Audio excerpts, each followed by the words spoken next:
Oh, we hear church people say they are in this holy way. There are strange things happening every day. On that last great judgment day, when they drive them all away, there are strange things happening every day. Most 4-year-olds' artwork consists of pictures of mommy and daddy and trees, and all of them seem to look strangely alike. But not this 4-year-old. Take a look at the She's only 4 years old, but Binghamton native Marla Olmsted is creating a whirlwind of attention with her abstract paintings are already flying off gallery walls. Wait till you see how much your paintings go for. 10 of her abstract paintings have already been sold for thousands of dollars. Some big bucks as well. $5,500 a pop. Can you believe it? こちらがおよそ88万円。こちらが110万円。 She's already sold 24 paintings totaling $40,000. Her 2-year-old brother Zane says that buys a lot of candy. As for Marla, her parents say she's blissfully unaware. I'm 60. I've been around the block. I've been in and out of art and galleries and stuff all my life. And I have never seen one little person affect the art community and people around the world as much as this little girl has done and continues to do. When I bought the paintings, I knew exactly where they were going to go, and my wife agreed. I knew that this 4-year-old needed to sit right above the Renoir sculpture. So we have the young master and the old master all in the same corner and just kind of commingling. Truth be known, I would have paid any price for Bottom Feeder. I was that much in love with it. What I love about Bottom Feeder is there's a green pathway leading up to a blue door, and on the left side you can see there's a person looking out into this blue sky, and on the other side, on the right side of the door frame, there's another person looking back in. And then I looked a little more closely, and then up above the door frame, the door jamb, you can see a very clear baby's face with the forehead and the nose and the eyes like a sonogram. I don't know what that means. I'm not sure. I mean, I have my own spiritual thoughts about it. I asked about, at the time that Marla was there, and I said, did you see the little door? And she kind of goes, no. Michael, how did you get personally involved with the story of Marla?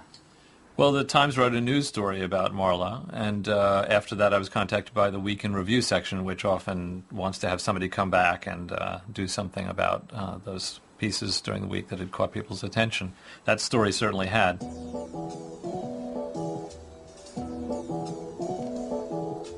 In a case like Marla, because it touches on all sorts of sort of deep-rooted issues about whether modern art is real or not, it has a kind of strange, hypnotic appeal to it. So I wrote something that seemed to interest me, really, about the complications of abstract art. Why people don't seem to really feel that there's some way of judging what's good, what's bad.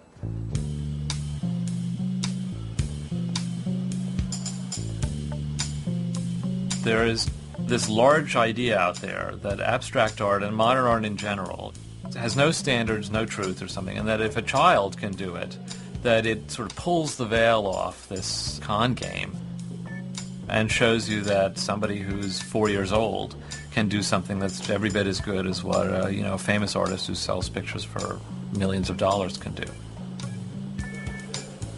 That idea that art is not really about some truth, but it's about some lie being foisted on a public. You might say a 4-year-old could paint that, but in fact, it's a famous work of abstract art that sold for more than $10 million. I think it's similar to this work, an abstract done by 2 new young artists. There's a debunking quality to it. That this seems genuine and honest. But that abstract art in general and modern art is one kind of racket, is a put-on. He and many others love this work. It's a competent execution of abstract expressionism. It was done by a 4-year-old. Okay, there you go. But there you go what? I mean, what makes it art then? If you take an artist like Pollock, everyone basically figured this is the ultimate example of modern art gone crazy. As a guy dripping, splashing paint. Pollock literally invented a whole new way of painting. The photographs of him just dripping and splashing, walking on these canvases made it look that much more like he was really not an artist.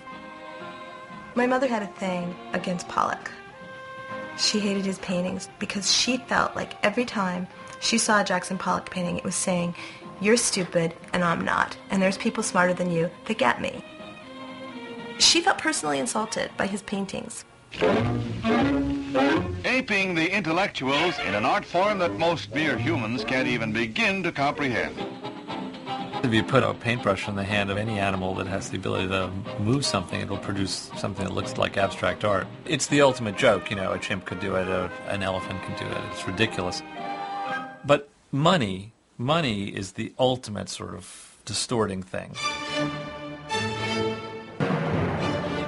Good evening, ladies and gentlemen. Welcome to Christie's and to this evening's sale of post-war and contemporary art.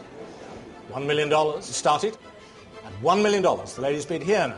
$1 million, $2,600,000, $2,700,000, $7,500,000, $7,600,000, $14,500,000. People just think you got to be crazy to pay that kind of amount for what looks to me like something anybody could do.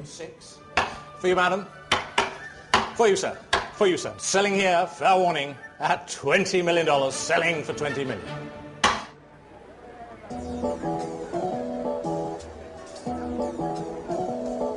I think one of the fundamental problems that people have with art, because a lot of it used to be transparently clear, it was telling a story, that there's some assumption that art has an obligation to explain itself to you.